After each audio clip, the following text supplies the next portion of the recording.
Sertúlia. Meu boa tarde aí para todos e todas.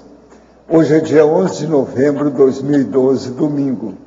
O verbete é de número 2475. Ele tem 8 páginas, 55 logias e 15 máximos. O tema é Fundamentos da Conviviologia. A especialidade é Holoconviviologia. Quem redigiu o verbete com muita classe e dedicação ao tema é a nossa professora Sandra, que está ali com uma comitiva. Definição. Os fundamentos da conviviologia são o conjunto de princípios, teorias, práticas, experimentos, técnicas, enunciados, pesquisas, conhecimentos e verpons estruturadores do arcabouço científico e cosmoético, do estudo dos convívios conscienciais, favorecedores da evolução. O mater pensende da conviviologia. Os fundamentos da conviviologia. A estrutura científica embasadora da especialidade. A base filosófica do estudo das inter-relações conscienciais. Os neologismos técnicos. A necessidade de ampliação das pesquisas sobre as modalidades de convívio. A necessidade de neogescons da ciência da convivência. O estudo e a pesquisa das teáticas do convívio interconsciencial. A elaboração da proposta do Manual da Conviviologia. O glossário técnico da conviviologia. Os limites da parafetividade evolutiva. A autorretroconvivialidade. A teática da inteligência evolutiva. A paraconvivialidade. Na argumentologia, nós temos o tópico da taxologia com 5 grandes áreas ou subespecialidades listadas, com calma. E também tem o tópico sobre a conviviomática, com 100 temas da conviviologia, compondo assuntos de interesse formulados a partir da associação de ideias simples ou complexas, no formato de antagonismos, binômios, crescendos, interações e trinômios. Vale a pena ver isso aí, tem uma senhora coleção. Ainda tem o código, onde tem 20 teáticas da ortoconviviologia em ordem alfabética, compondo o código da ortoconvivência interassistencial a ser empregado pela consciência lúcida ao modo de rotina útil e hábito saudável, nas oportunidades e instâncias de convívio consciencial.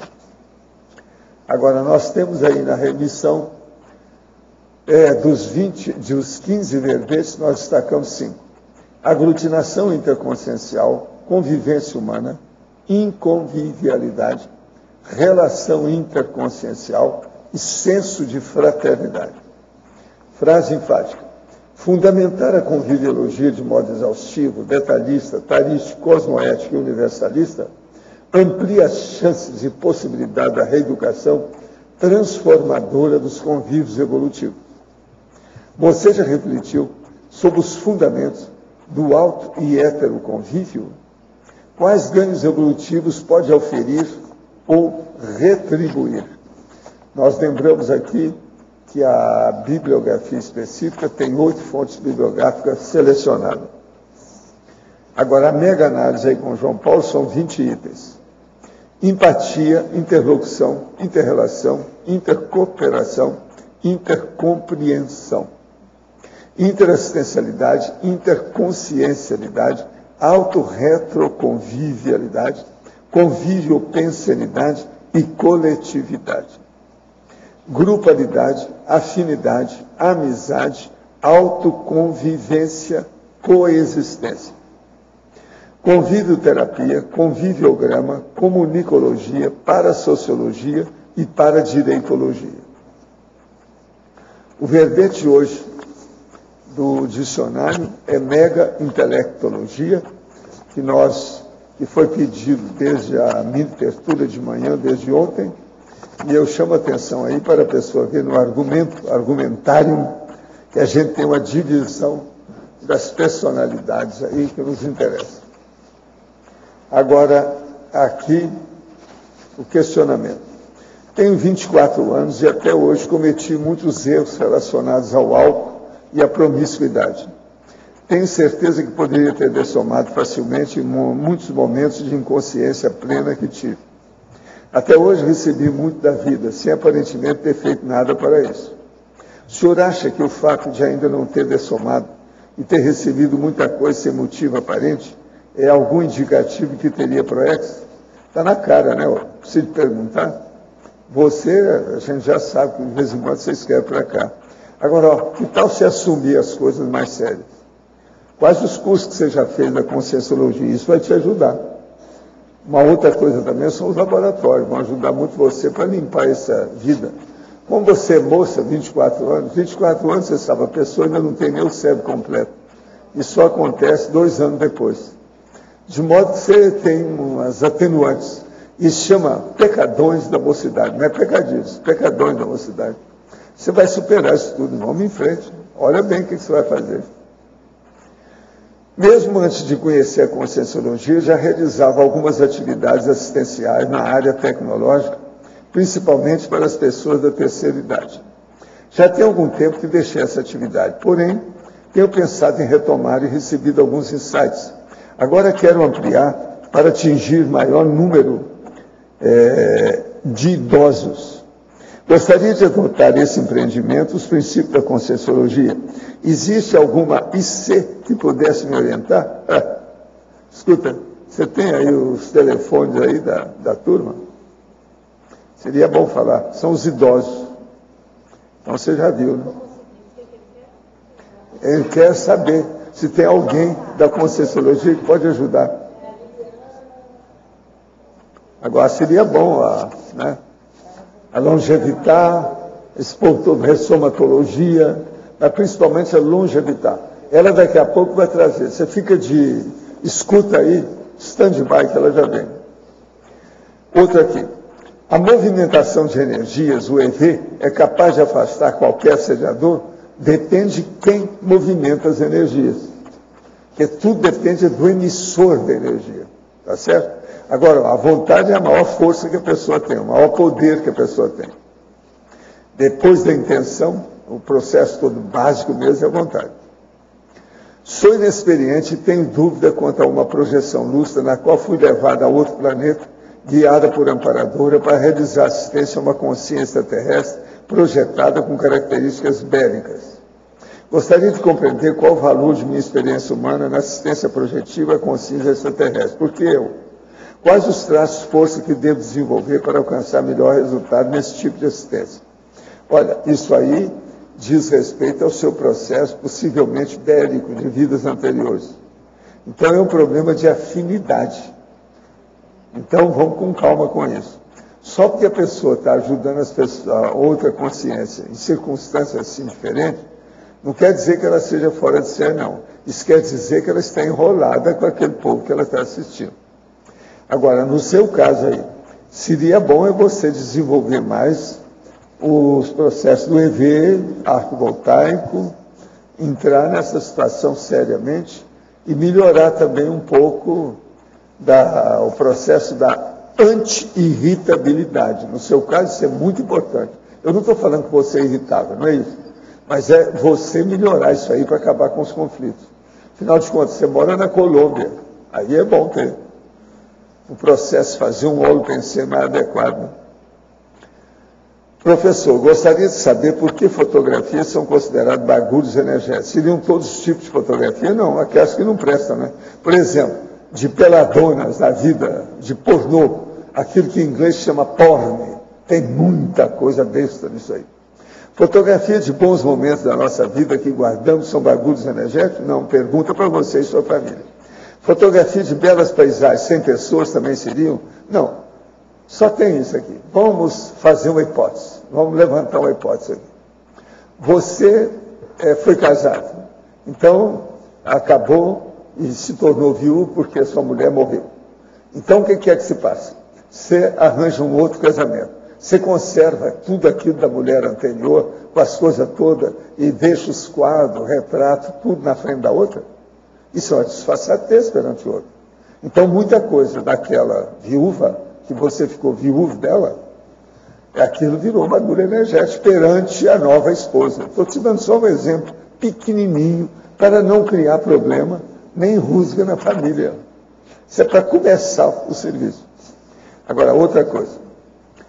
O relatório da viagem, da itinerância que foi feita lá para Portugal, foi o máximo. A data do curso foi de 2 a 4 de novembro, lá no campus da IAC em Portugal. As pontuações do curso, total de participantes, 79, incluindo o EPICOM. Homens, 23, mulheres, 56. Docentes, 30. Telepiscista, 36. Voluntários, 47.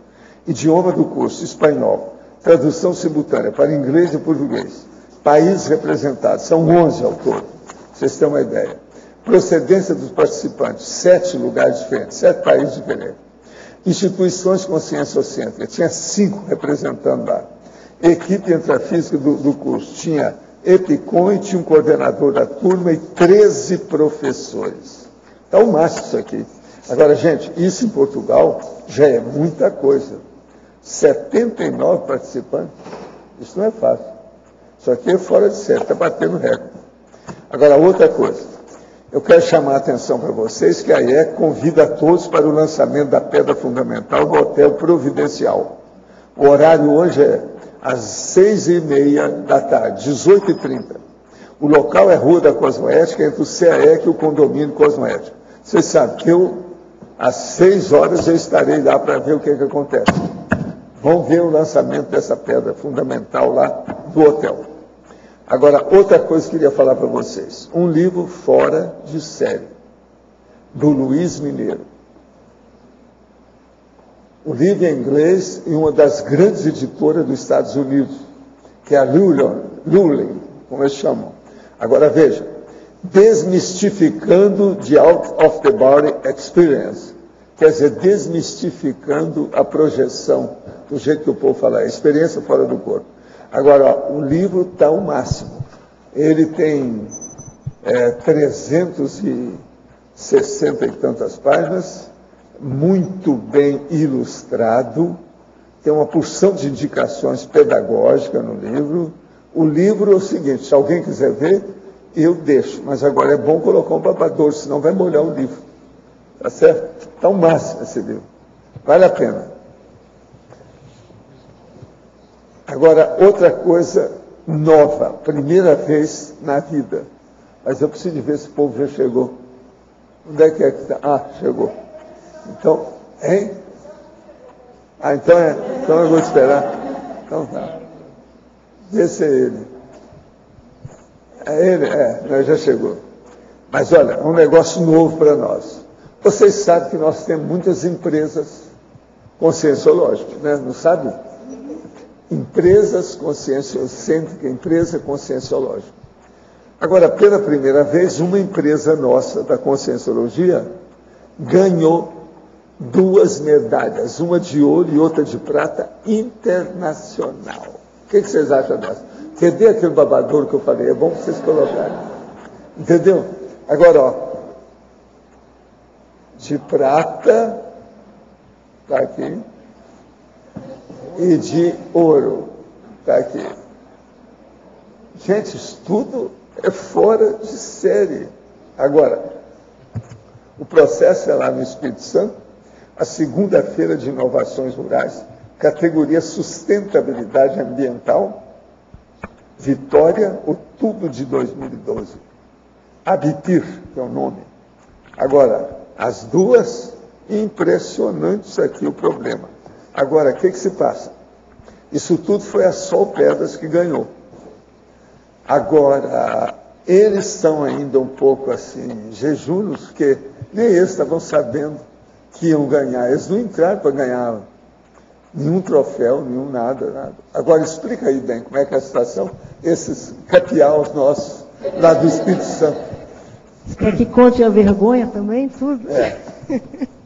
Não, isso daí foi antes de nós irmos participar dessa feira, nós até viemos aqui na Tetur, que o professor Valdo fez a divulgação, porque era a primeira vez que a CCCI ia participar de um evento internacional na área de heurística, né? Invenção e tecnologia, inovação. E isso aconteceu lá em Vitória, no Espírito Santo, na Praça do Papa, do dia 17 ao dia 19 de outubro. E realmente a ARAC participou com 5 projetos. Um desses projetos, inclusive, é da Consvita, o Green Steps, foi apresentado também. E a Sol Pedras participou também com um programa chamado Resíduo Zero para Marmorarias, que é um trabalho que a gente já desenvolve há vários anos aqui em Foz do Iguaçu. E aí, como o professor Valdo falou, realmente a gente não foi para competir, nós fomos só para fazer uma divulgação, e a grande surpresa é que a gente acabou sendo premiado no evento. Fala quem é que participou disso, isso é que é impressionante, tinha até universidade lá. O que nós ouvimos lá, porque inclusive parece que o pessoal mesmo do Ministério de Ciência e Tecnologia estava lá no evento, parece que foi a maior semana de Ciência e Tecnologia já feita no Brasil até hoje. Nós tivemos a participação de mais de 75 mil pessoas, muitas, 5 mil pessoas. Fala com calma para o povo entender direito. Foram 3 dias de evento. Nós tivemos várias atividades na área de inovação, concursos, apresentações, simpósios, todas as universidades praticamente grandes do Espírito Santo participaram, faculdades, foram mais de 250 escolas. É muita coisa, foi o maior evento do gênero. E a gente foi para lá para só fazer divulgação, nós distribuímos, né? A ideia inclusive não tinha nada a ver com nenhuma EC particularmente, a gente foi para fazer a divulgação da Conscienciologia através do Campus Aracê. Nós ficamos com o stand lá de 28 metros quadrados, do tamanho do stand da UFES, porque a Aracê apresentou 5 projetos diferentes. E aí a nossa surpresa foi que a Aracê, inclusive, ficou bem colocada, porque foram 128 trabalhos apresentados, concorrendo, né, de brasileiros e de pesquisadores de fora do Brasil. Inclusive, os jurados eram internacionais, para vocês terem ideia. E aí, o melhor projeto da Aracê foi a Oficina Recriares, ela ficou em 29º lugar, e daí adiante nós ficamos até o 52º ou 53º lugar. E a gente não estava esperando, não, nada em termos de EC, né, das Salpedras. Aí a surpresa é que a gente estava desmontando o stand, né, guardando, porque a gente monta, desmonta, distribui, volta. E aí foram chamar a gente lá correndo, porque vocês ganharam, não sei o quê. E a gente falou, nossa, mas ganhou o quê, né? A gente achou que fosse Aracê ainda, né? Imagina. E aí quando nós chegamos, ainda estava lá o secretário estadual de Ciência e Tecnologia, ainda estavam os pesquisadores, doutores, aquele povo todo estava lá. E aí eles falaram, não, vocês ganharam. Eu falei, para de ficar tirando sarro, ganham o quê? Eu falei, não, vocês ganharam medalha, vocês não querem as medalhas? Eu falei, que medalha, rapaz? Aí chamaram a gente lá em cima, quando nós subimos no palco, realmente eles mostraram as medalhas. Vocês ganharam com o programa de resíduo zero. Eu falei, eu não acredito que nós ganhamos alguma coisa aqui. Eu falei, não pode, porque foram 128 trabalhos, todas as universidades, os principais pesquisadores das universidades. No 5º lugar lá, né? No cômputo geral de todo o concurso, a Salpedras ficou em 4º lugar.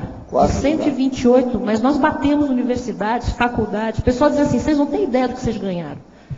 E realmente a gente não sabia, levou uns 2 dias para cair a ficha.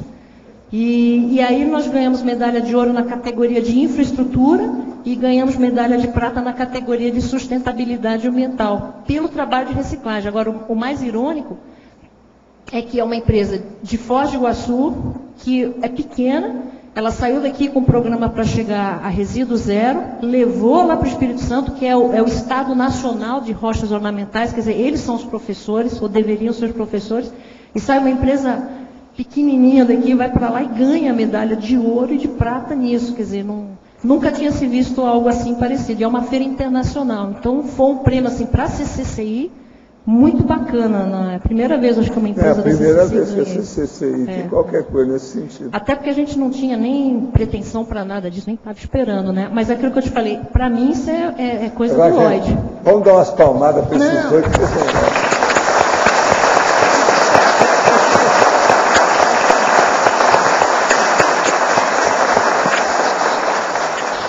vão. Isso aí é impressionante. Por exemplo, esse tipo de homenagem é correto, esse precisa. Isso aí incentiva os outros. Você está entendendo? É instituição. E outra coisa, é o problema da gestão. O processo do exemplarismo, isso aí é terrível. Esse é muito sério, esse aí a gente tem que bater palma. Entendeu como é que é? É diferente daquilo que eu falei aí hoje, sobre esse verbete do dicionário. Queria chamar a atenção que na página 6, a gente tem o primeiro item desse código aqui de ortoconviviologia, que diz respeito exatamente à questão aqui dessa premiação. O ambiente, pela paraecologia, a criação de tecnologia limpa, autossustentável, é o primeiro ato de convívio interplanetário responsável. Então, queria só pontuar para a Maria Ângela que ela tá dentro aqui do código. Eu queria só dar um e-mail da Longevitar, longevitar.contatos@gmail.com. Então, longevitar.contatos@gmail.com. Passa isso aqui lá para cima para nós. Segura bem aí para não cair. Lá para cima.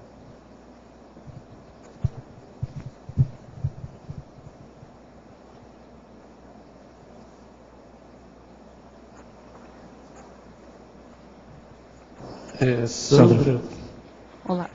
na página 1, Fatologia, primeira e segunda linha, a estrutura científica embasadora da especialidade.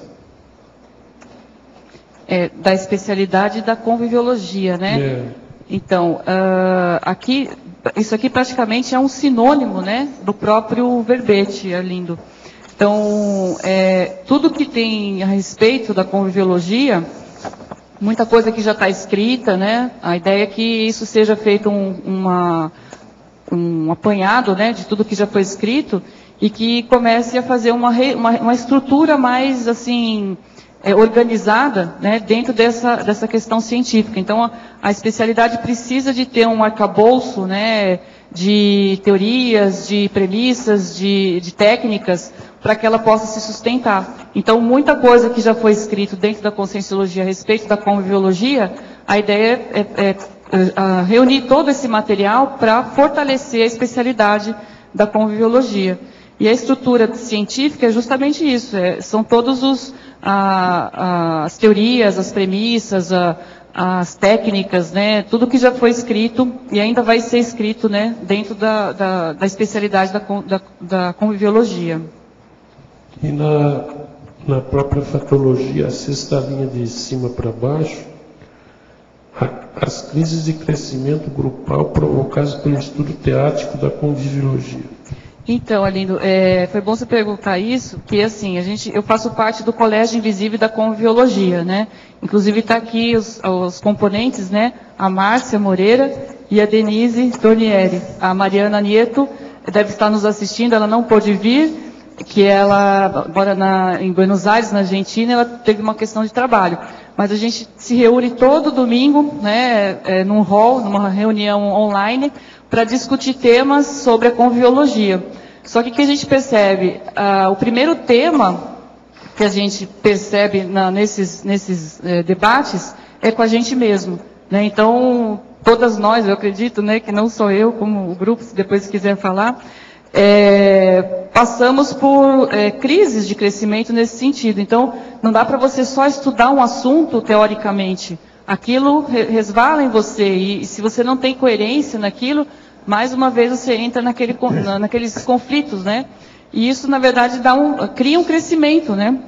Dentro dessa abordagem. A ideia é que esses contatos, né, eles sejam sempre teáticos, né, e não só teóricos, né? Então, quem vai estudar a conviviologia, não adianta achar que é só ler o livro, ou só fazer uma teoria bacana, se ela não entrar dentro do assunto, né, com o micro-universo consciencial dela mesma. Então, isso tudo é uma experiência, né, que eu vivi e que o grupo está vivendo também.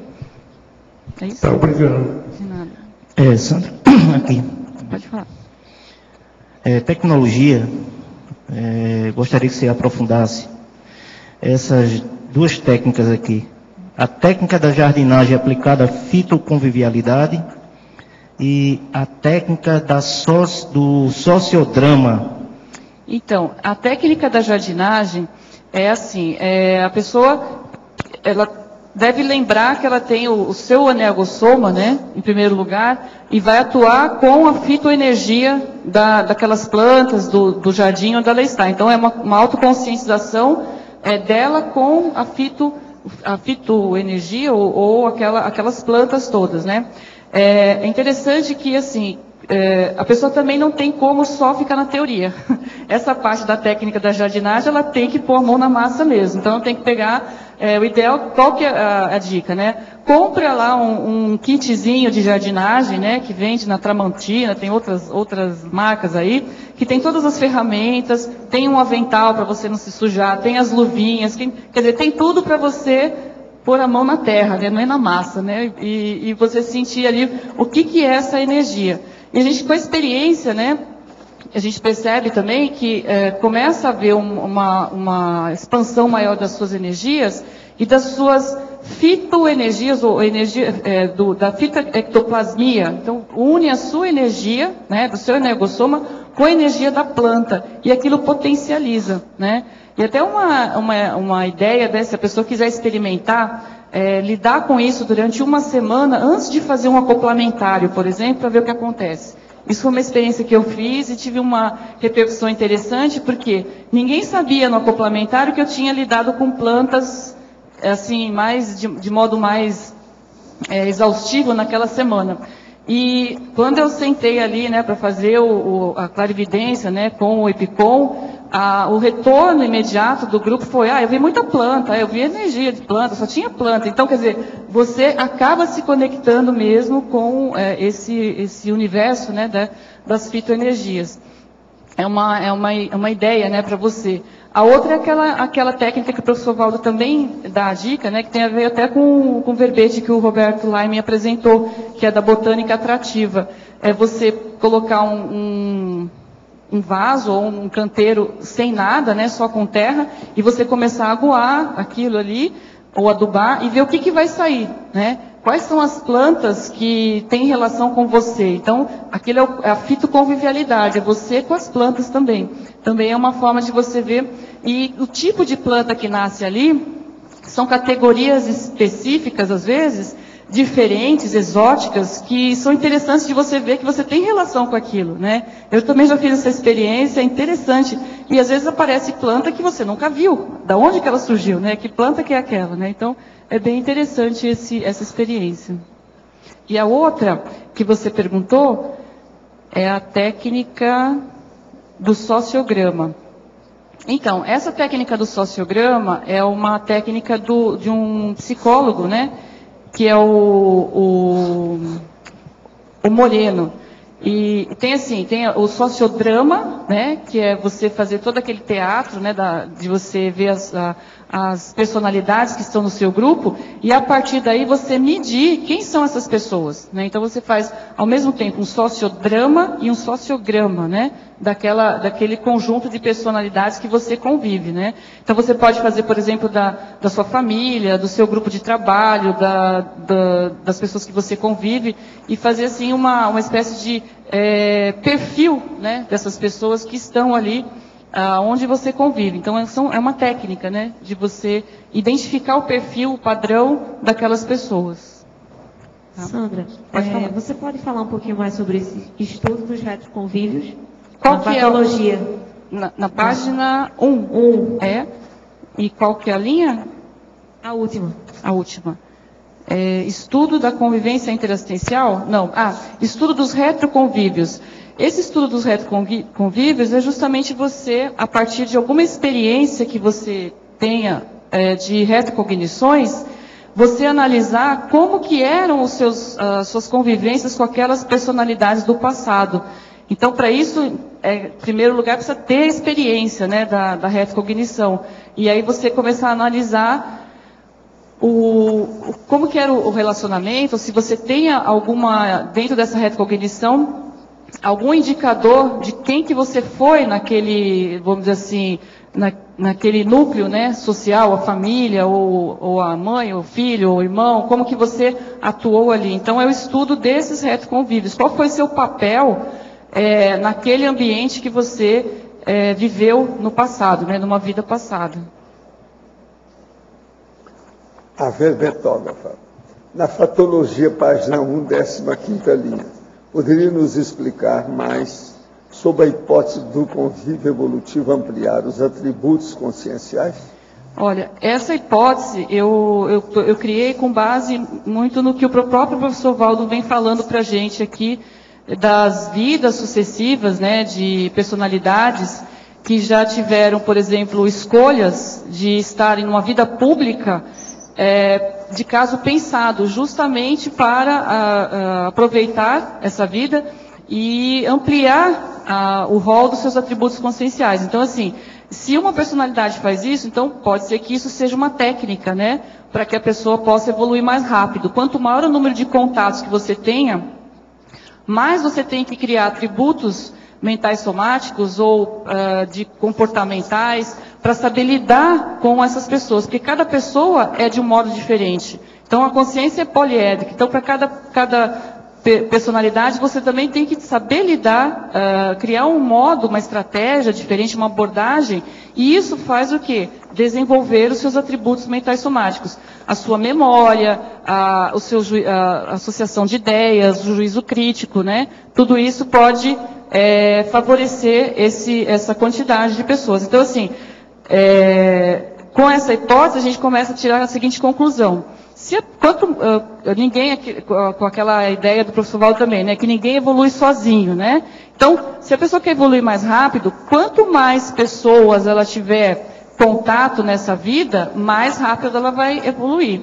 Mas não é só simplesmente um contato. A ideia é que seja um contato interassistencial. Por isso que a gente coloca também ali na sequência, depois, né, o contato interassistencial. E a segunda hipótese também tem relação com essa primeira, que é a hipótese da aceleração da conquista da despeticidade ocorrer a partir da ortoconvivialidade. Assim, ao que tudo indica, só quem alcançou a despeticidade pode-se dizer que essa pessoa tem uma convivialidade sadia e cosmoética, né? Porque antes disso, ela ainda tem pode apresentar algumas rusgas, né? Acho que não está bom, né, o microfone.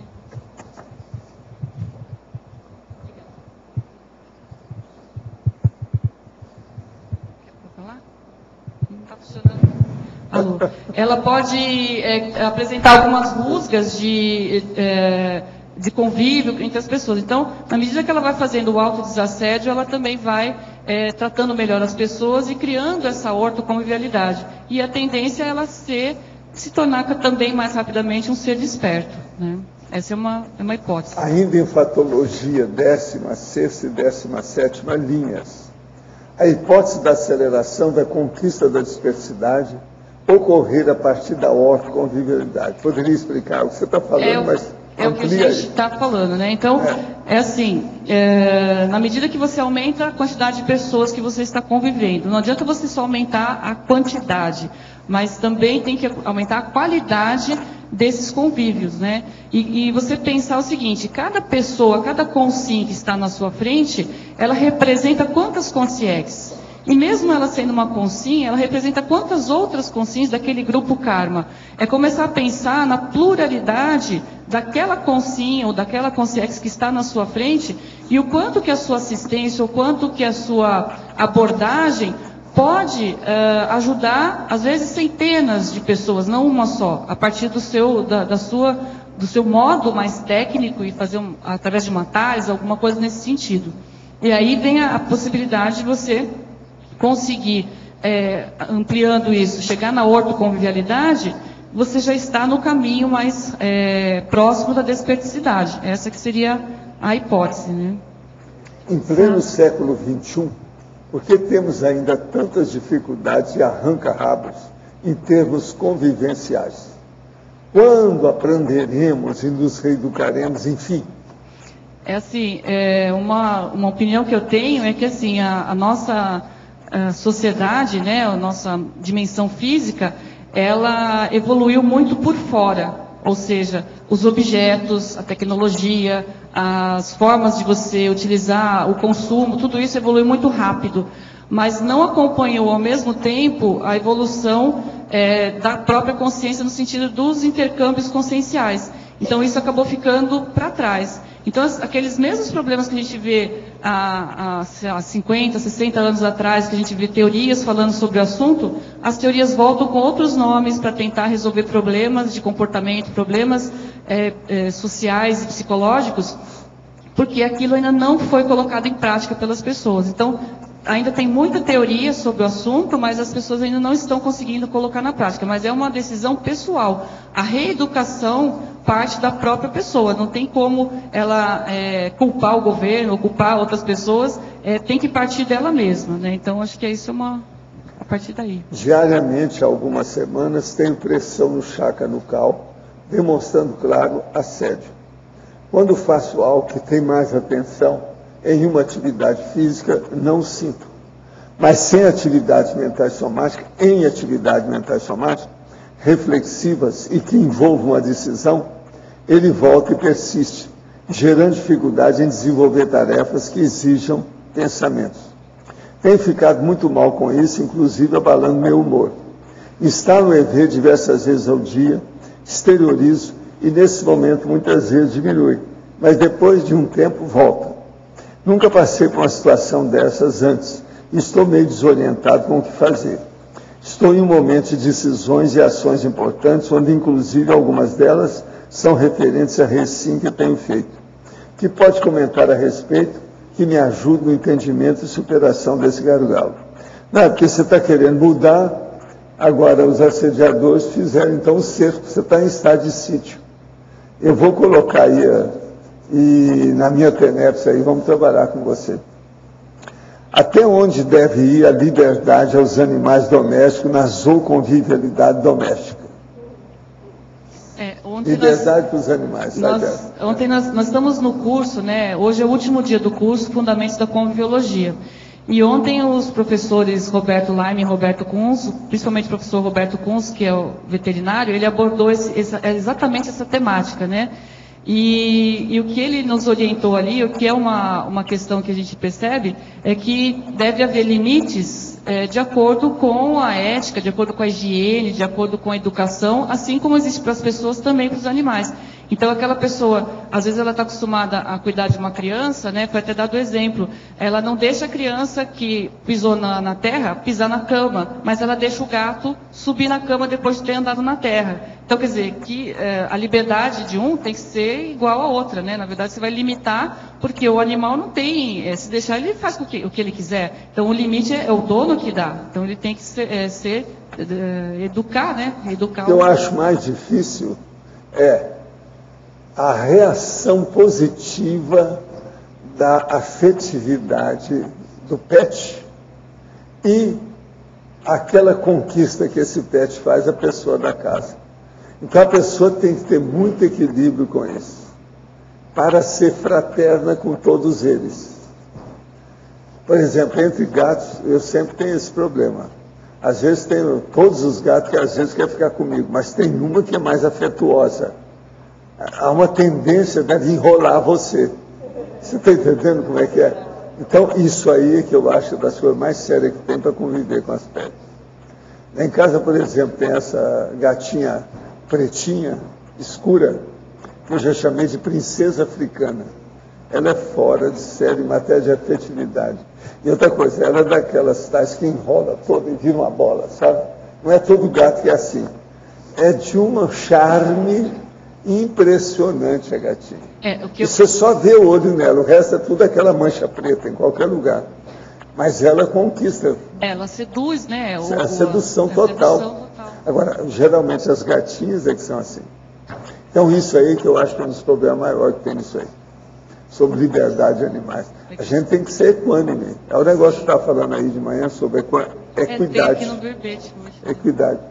Agora, como trabalhar a disciplina desta liberdade? Qual a determinação do espaço deles? O que podem e não podem fazer em casa? De que forma essa disciplina ajuda no processo evolutivo deles? A gente, voltando a complementar, né? A questão o gato, ele precisa de ter o gato, não sei se é só o gato ou o cachorro, né? Mas eles precisam ter a liberdade. Como nós resolvemos colocar ele dentro de um limite, né? Vamos dizer assim, da nossa casa, a gente também tem que tentar trazer para esse animal alguma condição melhor, porque ou tem um quintalzinho, ou tem algum local para ele passear. Se é um cachorro, levar para passear, né? 2 vezes por dia, alguma coisa assim, porque o bichinho está ali numa condição de prisão, o gato né? precisa. Olha, em casa tem esse gato, que é chamado Lord Byron, aquele que é, sabe, branquinho. que ele tem um local dentro, fora e dentro de casa. O ideal é deixar tomar sol, não deixar o bichinho ficar dentro de casa, que pode dar doença, ele fica embolorado. A história que tem aparecido os gatos selvagens aí, tem conversado com ele aí. Ele está criando uma clientela de fora. Alguma coisa está acontecendo. Agora, eu não sei se o professor Roberto Kunz está presente. Acho que não, né? Acho que ele não. Senão ele, se quisesse falar alguma coisa também. Vamos ver se ele aparece aí. Agora, por que nessa convivialidade muitos confundem seriedade com arrogância? Na verdade, a pessoa, ela tem, a maioria das pessoas, isso é uma percepção minha, né? A maioria das pessoas tem carências e também expectativas em relação aos outros. E se você está no momento que não atende aquela expectativa, você fica num momento, às vezes, mais sério, mais compenetrado, e ela está esperando que você a acolha, né, que você a receba com 1000 sorrisos e abraços, às vezes ela pode interpretar que você é uma pessoa arrogante, mas pode ser também o problema dela. Então, cada um tem que ver se é o problema do outro ou se é seu problema. Mas, assim, o que é o ideal? É claro, você acolher todo mundo, mas ter os seus momentos, né, de estudar, de pesquisar, né. Até o professor Valdo deu uma dica. Uma vez nós fizemos uma pergunta dessa aqui numa mini tertúlia, né, que era assim, eu falei, como conseguir conciliar a seriedade da pesquisa e a interlocução, o sorriso, né, e o bom humor, que é exatamente essa pergunta que a teletertuliana fez. E aí ele falou o seguinte, olha, nos momentos que você está em público, seja mais aberto e seja mais sorridente. Nos momentos que você está na sua casa, aproveite para ficar mais introspectivo e fazer a sua autopesquisa, tudo. Então, você tem que trabalhar com as duas, a introspecção e a extroversão, numa medida que seja bom para seus convívios. Professor, o que será que pode estar havendo comigo?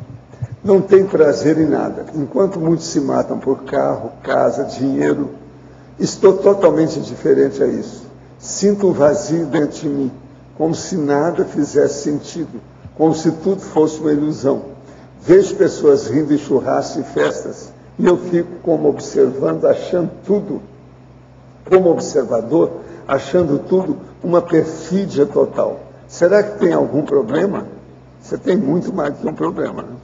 Concluí um tratamento para a depressão no mês passado, mas ainda vejo nessa situação.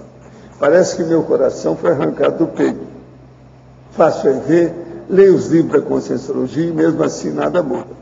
Olha, você precisa da consciência-terapia e, se for possível, arranjar uma pessoa especializada na psicologia cognitivo-comportamental para te ajudar. Você tem que seguir o tratamento. Eles te deram alta, mas você ainda está indo em convalescência, precisa de tratamento. Essa alta foi um pouco precipitada. Se vê isso. Então seria bom arranjar um psicólogo da cognitiva comportamental. Olha isso. Eu acho que é a segunda vez que estou falando para ele aqui. Sandra, na página 2, em Códigologia, você poderia falar um pouco do CPC aplicado às convivências, mas eu queria mais que você enfatizasse essa parte das paraconvivências. Então, o nosso Código Pessoal de Cosmoética, ele não deve abranger só a intrafisicologia ou a intrafisicalidade, né? Até uma vez eu fiz um curso, que, se não me engano você estava junto, onde os professores falavam assim pra gente, acho que era o professor Nário também, ele falou assim, faz de conta que vocês dessomaram agora, faça o seu, primeiro, coloque no papel antes, né? Tudo que vocês acham que são seus princípios maiores para você viver. Pronto, aí as pessoas fizeram. Aí depois, faz de conta que vocês dessomaram agora, e agora quais serão seus princípios conscienciais para viver, como consciex? Então é para a pessoa fazer um raciocínio de como que ela vai conviver, primeiro com ela mesma, com as outras consciências, quando ela for na condição de consciência, porque ela, na verdade, no fundo, ela é consciência, só que ela está aqui numa condição temporária. Mas assim, como é pensar como consciência e pensar no seu código pessoal de cosmoética nessa condição, né? Quais são seus valores quando você tira a intrafisicalidade e se torna consciência, né? Então seria um exercício que você pode ser que amplie mais a qualidade dos seus convívios, né? Então, aquela ideia de que tudo que você pensa, o pensamento é ação, Então, assim, aqui, muitas vezes a pessoa pensa em algo que não é muito positivo, mas ninguém fica percebendo, ninguém sabe. No extrafísico, não. Você pensou, agiu. E aí, tudo que você pensou ali, ou você evoca alguém, ou você desaparece do ambiente onde você está, que provavelmente não vai ser compatível com aquele ambiente. Então, é para a pessoa começar a pensar assim. Imagine se eu tivesse o meu pensamento agora, e se eu tivesse no extrafísico, o que ia acontecer, né? Eu ia estar bem, eu ia estar tranquilo, ou ia, né, evocar consciências que não são muito agradáveis. E a gente sabe que aqui mesmo, na dimensão física, cada pensamento que nós temos, nós também evocamos as consciências que são afinizadas a eles. Então, da mesma forma, tanto aqui como projetado, ou na condição de consciência, é mais nítida, né? As nossas ações, quando a gente passa a ter essa visão de imediatismo, né? De imediatividade, né? De instantaneidade, né? Na verdade. Deu para... Sandra, aqui no ar. Oi. Fatologia. Você ia continuar, Kátia? Página 1? Página 1, isso, fatologia. Tá, pode falar. É na antepenúltima, no meio da penúltima linha, o estudo dos amigos interassistenciais. O estudo dos ambientes, não, onde que está? Dos amigos interassistenciais. Esse estudo dos amigos interassistenciais, na verdade, ainda estou procurando um nome para esse estudo, porque não foi bem isso que eu quis dizer, mas é o que está aqui. Mas vamos lá, vou tentar traduzir para vocês. Eu comecei a identificar o que eu chamei também de parcerias interassistenciais. Vamos supor assim, tem uma demanda interassistencial que você percebe. Só que você pode fazer parcerias e a parceria acontece naturalmente. Eu tenho visto isso na minha vida pessoal. Então, por exemplo, eu estou com uma amiga, aí de repente surge uma necessidade de visitar uma pessoa no hospital, alguma coisa assim, e de repente nós duas temos relação com aquilo. Então, vamos junto? E aí a gente vai e faz aquela assistência pontual. Ou ainda, tem alguém que está precisando de tal coisa. Aí uma outra amiga que também tem relação com aquele assunto, a gente se reúne, então vamos visitar o neném que nasceu, não sei o quê, aí vamos as duas, tal. Então eu já vi isso acontecer com várias amigas, né, em momentos e situações diferentes e demandas diferentes. Então parece haver ali uma conexão para fortalecer e favorecer o assistido, e você precisa estar atento a isso, né? Então quem que está ligado com aquele contexto, que você pode fazer uma parceria interassistencial. Então seria assim, o estudo dos amigos interassistenciais é o estudo das companhias que fazem assistência junta, né? Seria mais ou menos isso. Não sei se alguém... E esse estudo seria como? Assim, é o que eu estou fazendo. O que você... Eu estou levantando, Que critérios que pode se... O estudo da situação, isso, daquela pessoa... Isso. Da pessoa que foi objeto, em que condições, sujeito. Por exemplo, em que condições que aquilo aconteceu? Como que você ficou sabendo e a outra pessoa também, as duas houve uma sincronicidade? Como que isso aconteceu? Então é um estudo para detalhar melhor e aproveitar melhor as outras oportunidades quando elas ocorrerem. Né? Então, e da mesma forma que aconteceu comigo, eu penso que deve estar acontecendo com outras pessoas, só que não tem nada escrito ainda sobre isso.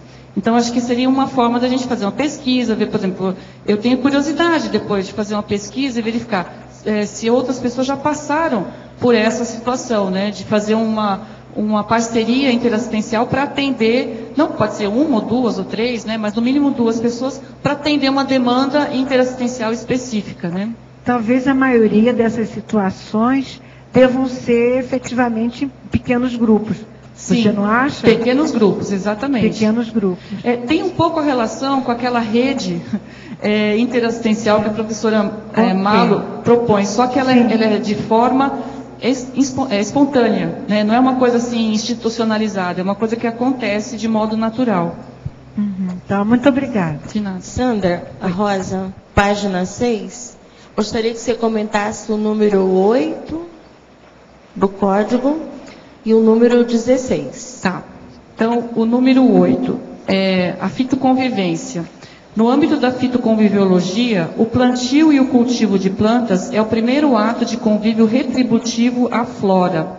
Então, assim, o que a gente... o número 8 e o... 16, tá. Então, tá.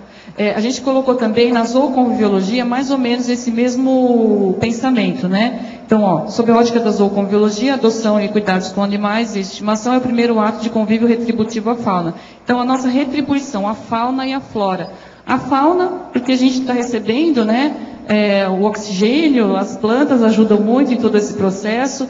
A gente, quanto mais verde tiver ao nosso redor, as fitoenergias, a gente também vai viver melhor. Fora que as árvores também são frutíferas, os alimentos vêm muitos alimentos que vêm dessa flora. E você vai retribuir também plantando, não só colhendo, não só fazendo o processo de extrativismo, né? Mas você plantar e contribuir para isso. E o outro item, né, que você colocou, a parasociedade. Em função da parasociologia, a interassistência ao núcleo familiar é o primeiro ato de convívio sadio grupo kármico. O que acontece? Às vezes a pessoa, ela quer assistir o mundo, né? Ela se acha, né? Não, eu tenho que começar a assistir todo mundo, né? E acaba esquecendo do primeiro núcleo, da onde ela começou a viver aqui na dimensão física, da mãe, do pai, dos irmãos.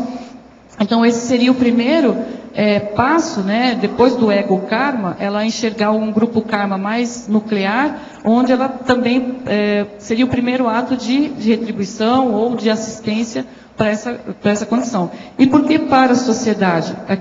Com aquela visão de que aquele grupo não é a primeira vez, ela já vem de outras existências, né? E que você vai também, de algum modo, assistir as consciências extrafísicas que estão ligadas àquele grupo também. Então é toda essa visão multidimensional. Tá? Obrigada. Tudo bem?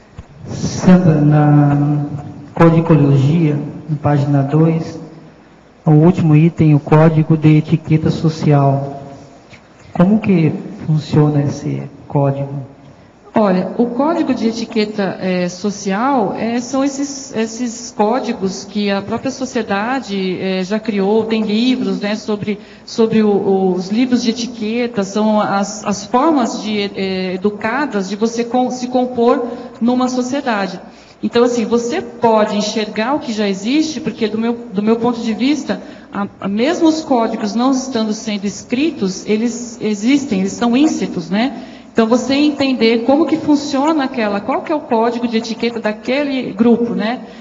Aquela etnia, ontem mesmo a professora Nara expôs muito bem, né, a questão das etnias, das diferenças culturais.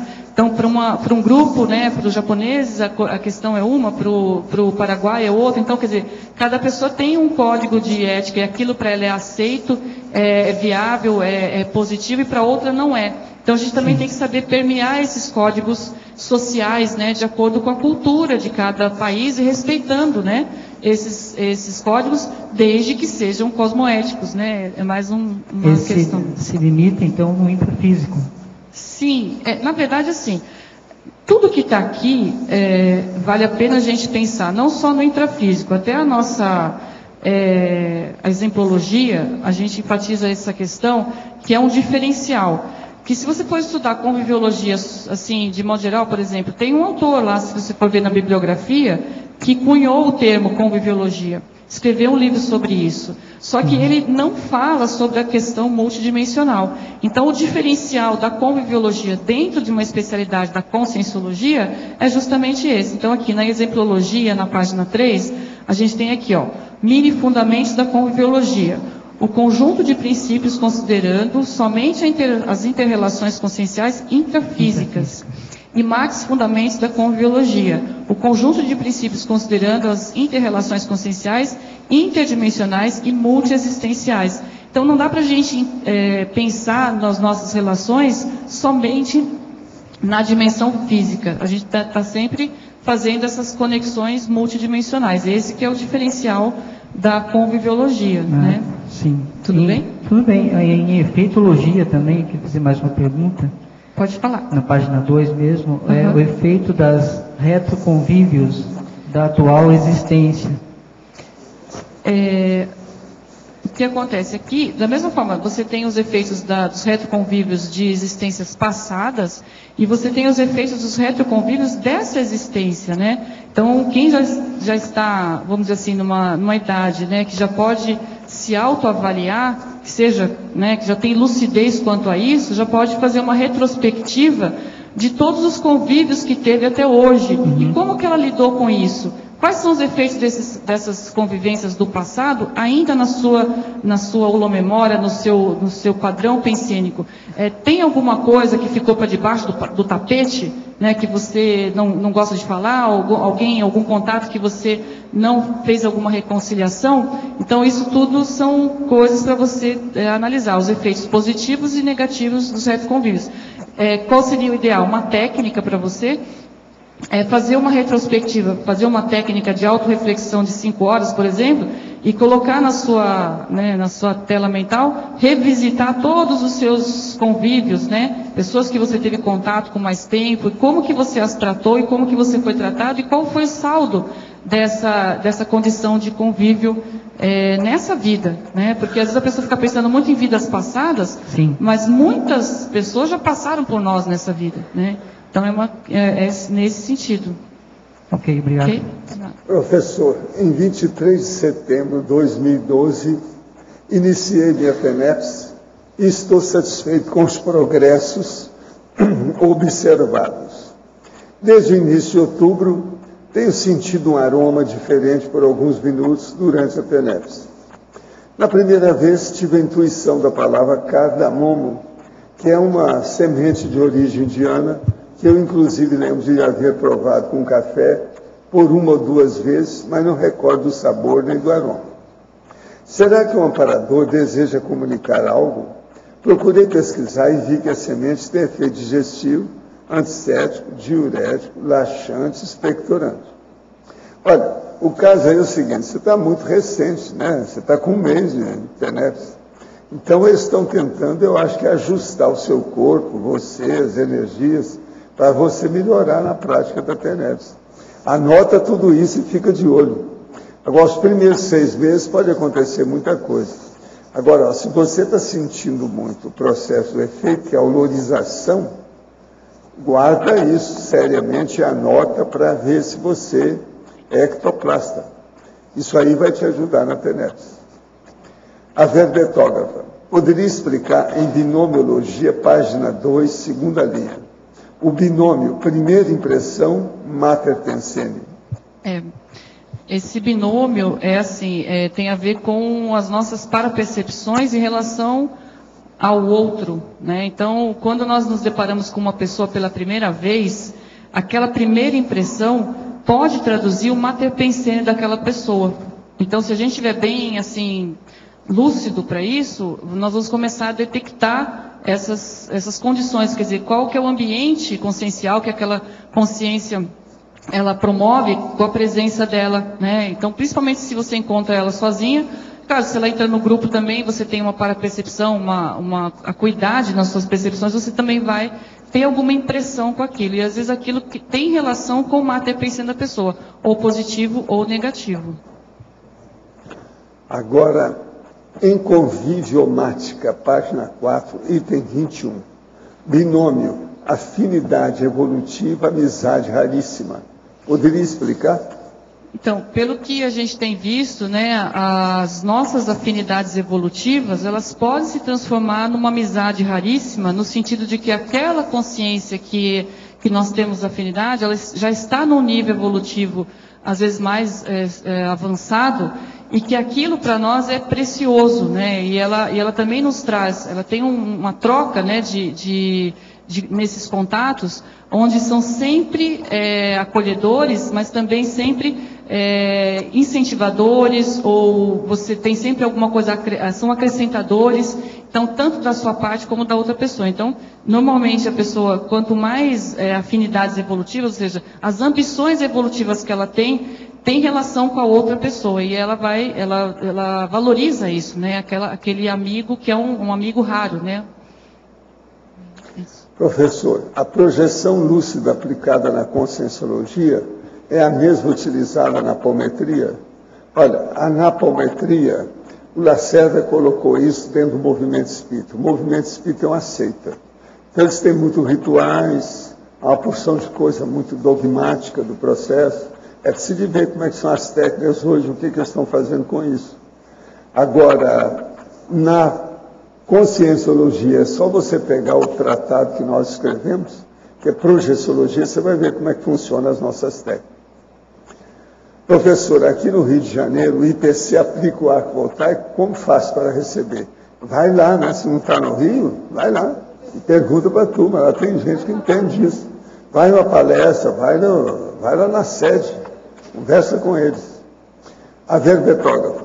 Em conviviomática, página 4ª e 5ª, poderia ampliar os itens 1, antagonismo, acolhimento, rejeição. Depois os outros eu falo em seguida. Tá. Então, assim, esse antagonismo é um estudo. Todos os itens aqui propostos são temas de estudo, né? Então, é para a gente começar a estudar como que se dá um acolhimento, né? E o antagonismo aqui seria a rejeição. Como que uma pessoa se sente ao ser rejeitada e como que é mais evolutivo, como que é mais assistencial, interassistencial, você saber acolher as pessoas, né? E esse número 1, ele tem relação com outro item aqui, que é o binômio 45, que é indiferença e humilhação, que tem relação com a pessoa, muitas vezes, que não considera a presença do outro, não acolhe o outro, e acaba fazendo disso, às vezes, uma rejeição e criando até um ambiente de humilhação para aquela pessoa. Porque, às vezes, é uma pessoa, às vezes, amiga do passado, é um companheiro, um compassageiro evolutivo, e, às vezes, o outro despreza ou esnoba. Então, isso essas duas têm relação uma com a outra aqui. Agora, o 87, interação, pacifismo, reurbanização. Aqui é bem a condição do trabalho todo da Reurbex, né, da reurbanização, que é você tentar promover o pacifismo, né, ou a pacificação, inicialmente íntima, né, dentro de você mesmo, para depois você tentar levar isso para outras esferas, da onde você trabalha, do seu ambiente de casa, doméstico, até você, se for o caso, estudar mais, trabalhar com as energias, através da sua TENEPS também, exteriorizar energias reurbanizadoras. E tem um item aqui na página 6, que nós falamos aqui sobre a reurbanização, que é sobre a reeducação, é o item 17. Tem relação com esse estudo também. Segundo a reeducaciologia, a mudança de hábito para melhor é o primeiro ato de convívio reurbanizador. Então, às vezes, a pessoa, essa pacificação íntima, às vezes, tem relação com a mudança de um hábito que ela vai ter. Aquele hábito que ela vem trazendo, um mau hábito, aquilo entra em conflito consigo mesma. E, às vezes, uma pequena mudança de hábito vai fazer uma pacificação íntima. E isso é uma pequena reurbanização. Primeiro no seu micro-universo consciencial, para depois nas outras esferas, né? Então, essa que é a ideia. E no 88, interação pais-filhos. Aqui nós procuramos colocar os vários tipos de interações, né? Então, líder-liderado, pais e filhos, professor-aluno, para nós estudarmos mais a fundo. Então, aqui tem a questão das gerações, no caso dos pais e dos filhos, a questão da geração, a questão da gratidão dos filhos em relação aos pais, principalmente a mãe, né? Principalmente a condição que ela tem, são os aportes evolutivos, né? Então, aqui dá para fazer um grande estudo só com esse itemzinho aqui, né? A pessoa que tiver interesse de aprofundar, dá para expandir muito essa relação de convivência de pais e filhos, dá para falar da interprisão ou não, da recuperação, do resgate, tem muita coisa aqui que dá para ser falada, da reeducação, né? Recíproca, né? Entre os pais e filhos. Então, é um estudo, né? A ser feito com abrangência. A verbetógrafa. Como tratar e em que situações o autossacrifício e abnegação no convívio em casal, compreendendo, lidando e ajudando o outro em suas imaturidades, que muitas vezes são contrárias ao que acreditamos e vivemos. Qual deve ser o limite desta convivência? Honesta convivência. Tem aqui no própria listagem, né, a gente coloca ali no número 33, o binômio diálogo-desinibição, na fórmula DD, que é do próprio Sovaldo, né, do Manual da Dupla. Assim, o ideal de um casal é que esse casal possa ter uma interlocução de igual para igual. Se um está num nível tão, assim, difícil de acessar o outro, né, que a pessoa não consegue nem dialogar, já é uma situação difícil, né? A pessoa, ele vai ter que abrir mão dos seus valores pessoais por causa do outro, então é uma condição difícil. Então, o que seria o ideal?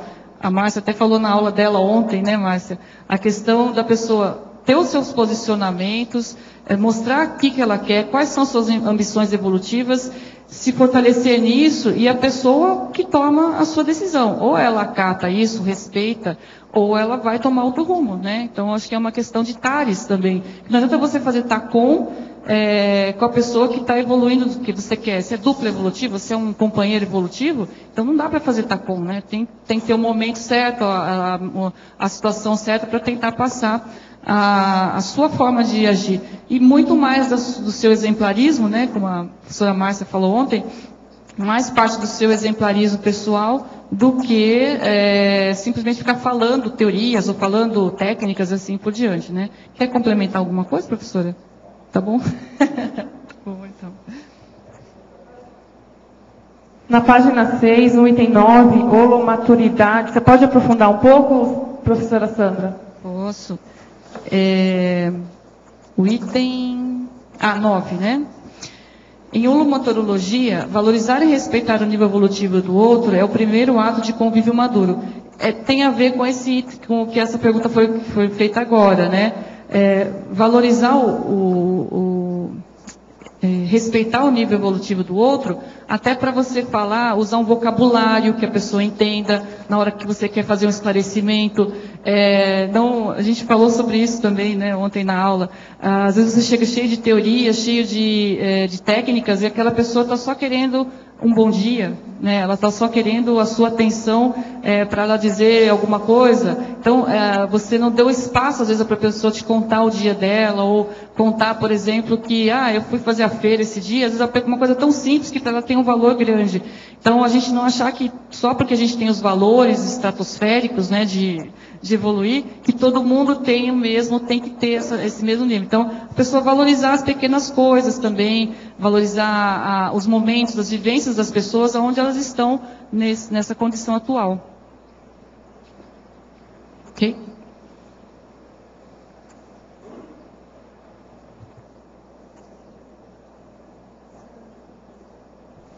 Alô.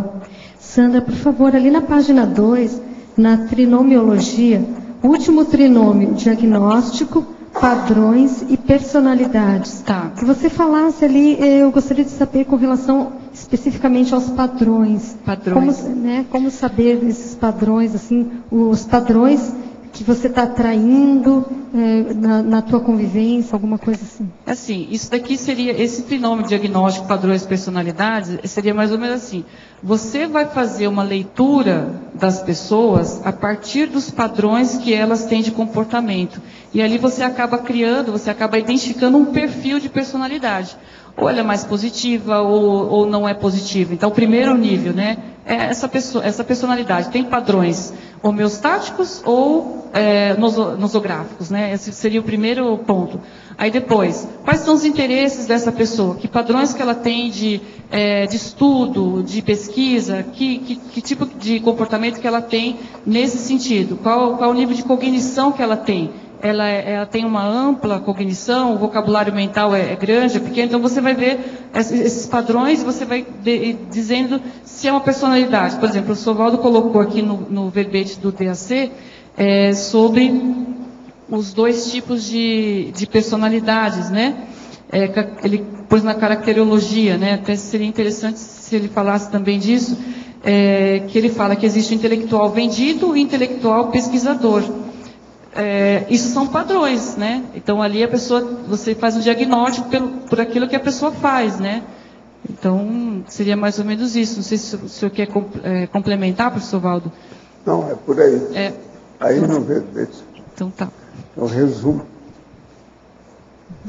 Tá, obrigada. Professor Valdo, no DAC, a definologia, você podia comentar um pouco sobre a definologia, por gente? A definição? A definição.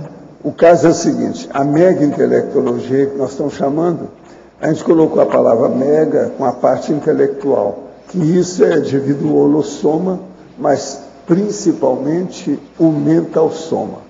O mental-soma é o paracorpo do discernimento. Então, o que a gente quer dizer é aquele nível maior que a pessoa vai usar o autodiscernimento nas melhores condições, no nível mais elevado, e que formam uma ciência disso. Agora, expondo publicamente a própria existência da pessoa. Então, com isso, a situação amplia o problema intelectual, da erudição, da polimatia, da cultura da pessoa. Você colocou aqui a autopensinidade atilada, que é a que faz a diferença entre as pessoas. Como é que é? Aqui na definição, a autopensinidade atilada é que faz a diferença entre as pessoas. O problema todo é esse. A pessoa tem que trabalhar com isso aí. É o jeito. Entende? O que é a autopensinidade atilada? É aquela que a pessoa já tem mais lucidez, tem percussiência, ela já raciocina com mais lógica, entende? Então, com isso, ela faz a diferença entre as pessoas. Então, por exemplo, uma pessoa com mais experiência, a tendência dela é ter mais uma noção de racionalidade mais ampla. Nós chamamos isso também de autolucidologia, quer dizer, a lucidez ela está aumentada. Então, é isso que nós estamos tentando expor aqui. Ela tem mais informação e, consequentemente, ela tem mais sinapses sobre os assuntos. A tendência é essa, né? Então, por exemplo, nós não podemos pegar a mega intelectologia e trabalhar com a pessoa na adolescência, ainda é muito cedo para ele. Sim. A gente tem que esperar a pessoa amadurecer, depois dos 26, depois dos 30, depois dos 50, depois dos 65, que é a terceira idade. Se a pessoa estiver bem lúcida, é o ideal para isso. Né? Ok, obrigado. Valdo, no DAC, a página 2, tem intelectual pesquisador. Na quarta linha fala mais da plebe. É porque se quis dizer mais da plebe. Mais da plebe, quer dizer, a pessoa que é intelectual pesquisadora, no caso, ele é mais da plebe, ele já não interessa mais pelo processo aristocrático, ou da corte, ou da monarquia, e tudo aquilo que já passou. Ele defende pontos de vista avançados e recicladores. Não dá entrevista por telefone e declina educadamente todas as homenagens de qualquer natureza. Isso aí é raro você encontrar qualquer pessoa nesse sentido. Eu, por exemplo, tenho feito uma força danada para ser assim, mas não é fácil. Agora, mantendo o pé de meia para os seus gastos, demonstra interesse pela taristicologia, quer dizer, a tarefa do esclarecimento, colocando as verdades relativas de ponta, as verpons, à frente do currículo e da autobiografia. Quer dizer, a gente tem que esquecer a pessoa da gente e ver a verdade. É aquilo que eu falo. Nessa circunstância, a verdade relativa de ponta está acima da pessoa da gente. O que interessa é esclarecer, porque é muita gente ignorante e que está dentro das obscuridades, do obscurantismo, das trevas. Então é necessário clarear esse povo. Se a gente está sentindo bem, tem um certo equilíbrio, está melhor do que os outros, você tem que distribuir isso que você tem para os outros. Então, esse é que é o intelectual pesquisador. Agora, eu mesmo tenho feito muita força com isso, buscando seguir as recomendações dos evoluciólogos, principalmente do transmentor. Então, isso aqui é uma exposição que eu faço no dicionário. Agora, quando você falou de entrevista por telefone, qual o problema? Por telefone é o seguinte, eu, por exemplo, os jornalistas em 1964, eu era ainda moço na história, tinha 32 anos, e queria fazer uma pesquisa sobre efeito físico e materialização, e arranjei o meu consultório, arranjei ar-condicionado, que era muito difícil naquela ocasião, acertar a situação, e eu tinha 19 médicos comigo que queriam fazer pesquisa, e o Chico Xavier. Aí nós vamos, de uma hora para outra, aqueles camaradas lá, depois que fizeram a experiência, eu mesmo pedi para usar filtros infravermelho, para ver as coisas no escuro, aquele negócio todo, tudo no meu consultório. Eles então viram para mim lá para o telefone e falaram assim, olha aqui, você agora dá uma sumida com o Chico Xavier, porque nós vamos fazer uma tempestade publicitária em cima de vocês. E isso vai criar um escândalo danado, é para vender a revista, porque a revista está saindo mal pelas pernas aí. De modo que nós queremos vender as revistas. Eles decidiram fazer isso. Aí eu falei com eles, olha, isso é uma coisa imoral, desonesta, totalmente anticosmoético. E eu estou vendo o que vai acontecer. Isso vai fechar o Cruzeiro definitivamente. Vai chegar aquilo, vai dar um escândalo, vão vender revista demais, e daí a pouco isso vai morrer. E outra coisa, estou vendo que pode ter até morte no meio dessa história. Tudo que eu vi pelo telefone, a hora que ele telefonou, aconteceu. O Cruzeiro subiu e em 4 meses eles venderam 14.550.000 exemplares. Eu tenho algumas dessas revistas todas aí para mostrar. Agora, o que se passa? Nós fomos e recebemos mesmo uma tempestade publicitária em cima da gente. Agora, lá nós não fizemos gravação das reações dos repórteres, eram 6 repórteres. Então, ele estava com a faca e o queijo na mão para usar as fotografias e falar o que bem entendesse. Nós estávamos fazendo pesquisa de uma mulher que eles consideravam que era médium, e eu queria saber se ela era farsante ou se era real. A conclusão que eu cheguei pela situação é que ela tinha as duas coisas. Ela tinha realmente sensitividade parapsíquica e, ao mesmo tempo, era farsante. Ela mistificava. Agora, em vista daquilo, com aquele escândalo todo em cima da gente, nós ficamos caladinhos, sumimos do mapa, desaparecemos. Enquanto durou o negócio, foi mais ou menos 4 meses.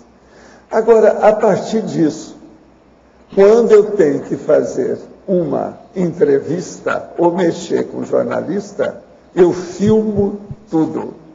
Quer dizer, filmagem é a imagem e a gravação. Você está entendendo? Por isso que eu tenho centenas de entrevistas minhas, porque eu filmei tudo.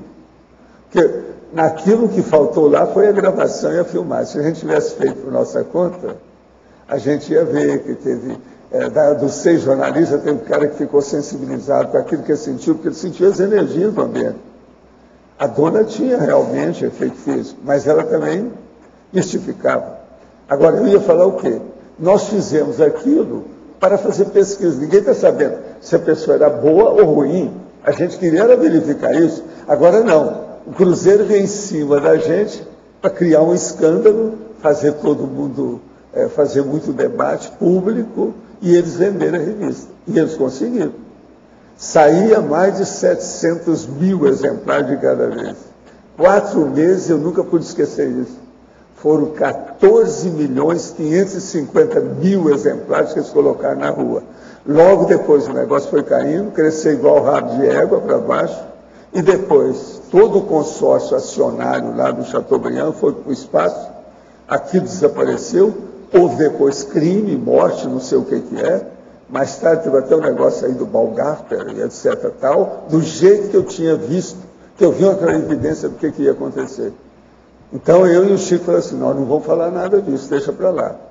Eu tinha na ocasião 19 médicos trabalhando comigo, pra você ter uma ideia. As coisas de qualquer maneira melhoraram, porque depois hoje nós temos 40 médicos aqui comigo, aqui em Termacognox. Está muito melhor do que lá naquela época.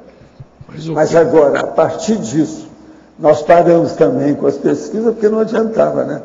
Situação do jeito que estava.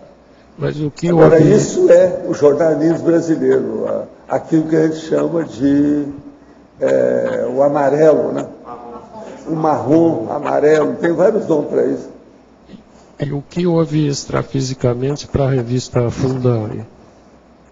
Como é que é? O que houve extrafisicamente para a revista afundar? Não, eu pedi para eles para usar filtro com os processos tudo de infravermelho para ver o que era. E depois eu fui pesquisar, eu não confiava mais na mulher. Ela usava mesmo recurso para se apresentar como a tal freira na hora da materialização. Agora, o que é? Eu ia defender a mulher lá, eu tinha que falar as coisas erradas. Então, aquilo, os caras fazendo um escândalo em cima da gente, meu negócio foi entrar na moita, ficar calado. Foi o que a gente fez. Agora, a partir disso, eu falei assim, nunca mais. Agora eu filmo tudo. Porque se amanhã eles inventaram alguma coisa, eu tenho os filmes todos. Não, está tudo aqui, tudo que eu falei. Nunca mais aconteceu nada comigo. Mas também, é um tal de filmar. Eu estou com 80 anos. Isso aconteceu quando eu tinha 32. Tá certo? São muitos anos pela frente. Como conviver com pessoas, vizinhos de situações que não suportamos? Como se dá prisão grupo karma nesses casos? E como sair delas da maneira mais rápida? É com você. Esse ano eu estou tendo uma experiência interessante, que eu sou síndica lá do meu condomínio. Só que o nosso condomínio tem uma particularidade, né, que ele é composto basicamente 80% de conscienciólogos, né? Isso facilita muito a nossa vida. Mas a Márcia, por exemplo, contou pra gente que ela também foi síndica também esse ano e não foi tão boa experiência. Então a gente vê assim, os problemas não vão deixar de existir porque você está evoluindo, né? Porque você resolveu que você quer ser mais maduro e assim por diante. Então, na verdade, quem é mais lúcido deve ajudar o menos lúcido, né? Então, se a pessoa está com alguma imaturidade, agindo de modo imaturo na sua condição de vizinho, tentar dialogar em primeiro lugar, né? O primeiro passo, né? Que é o ideal para diminuir os conflitos. Se a pessoa não tem diálogo, você esclarecer qual que é o seu posicionamento e deixar as coisas assim, quando a pessoa, até o limite da pessoa. Mas o ideal é você dialogar até o possível, né? E se não for possível, vocês dois pedir um mediador, uma terceira pessoa, alguma coisa assim, para não chegar, às vezes, até as vias de fato, como aconteceu lá no caso do condomínio lá do Rio de Janeiro, que o vizinho está processando, né, a professora por causa de uma vasilhinha de gato que foi roubado. Então, assim, é uma experiência que ela teve. Você quer contar, Márcia? Pode contar? Dá um microfone para ela aí. Acho que ilustra um pouco essa condição. Na realidade, eu sou a síndica e me precipitei por tentar ter uma boa vontade, sabendo da ocorrência de ter sumido uma vasilhinha de gato que estava na área externa do morador. Outros moradores em torno já haviam reclamado que não gostaram da colocação de comida fora da unidade. E eu tentei conciliar entre os dois. No final das contas, os dois ficaram muito chateados comigo. Um porque eu pedi para retirar. E o outro porque retirou e eu pedi para devolver. Então, os dois ficaram muito chateados e eu estou sendo processada. Inicialmente, o condomínio foi processado por 40 salários mínimos, mas nós ainda não temos o resultado do processo. E como ele ficou muito mal visto no próprio condomínio, ele retirou essa causa contra o condomínio e entrou contra a pessoa física, pessoa. E a gente ainda vai ter audiência no final do mês, agora de novembro. Eu tentei conciliar, dialogar, mas não foi possível, então o que eu faço é TENEP só. Colocar o nome da TENEP de todos os envolvidos. É o que eu posso fazer. Os vizinhos sempre atraem os advogados de porta de cadeia, faz parte disso. Faz parte. Autora Sandra Torbieri. Poderia falar um pouco mais a respeito do item 44, página 4, binômio hétero-perdão, reconciliação? Tem a ver com os conflitos, né? Muitos dos conflitos que nós temos, às vezes a pessoa fica na cobrança do outro e sem ter feito a sua parte, né? Principalmente coisas do passado, coisas que ficaram mal paradas, né? Então, o que é o ideal? O primeiro passo para a reconciliação é o hétero-perdão. E não ficar esperando que o outro te perdoe de alguma coisa, né? O outro às vezes nem vai entender nada. Mas você, em primeiro lugar, perdoar aquela pessoa que de alguma forma não agiu de modo cosmoético e partir para uma reconciliação. Se a pessoa não quiser, você reconcilia da sua parte.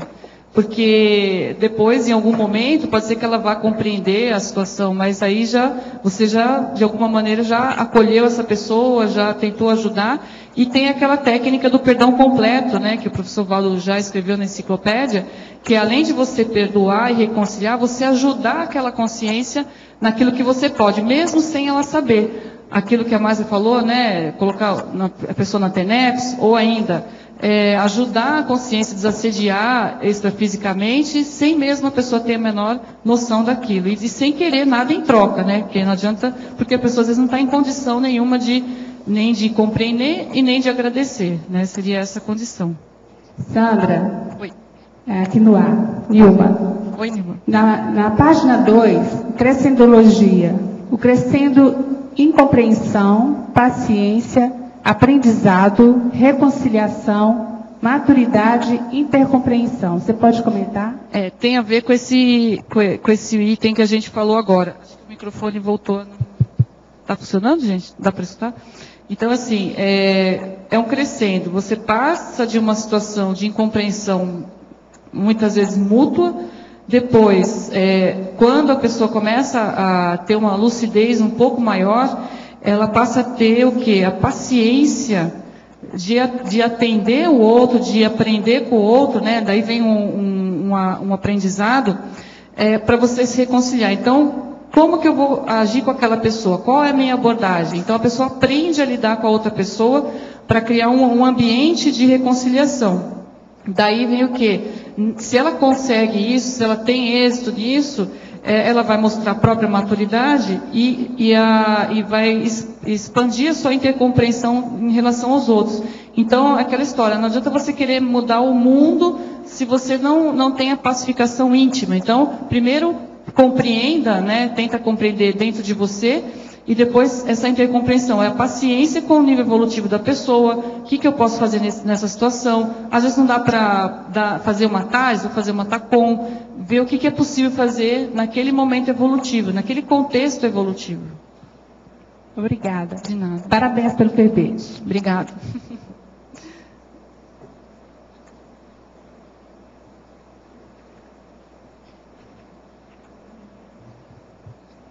Sandra, pode aqui na pensinologia. Na página 1. Página 1. Tá, pode falar. Você poderia expandir a questão da Mater Pensene da conviviologia dentro dos seus estudos?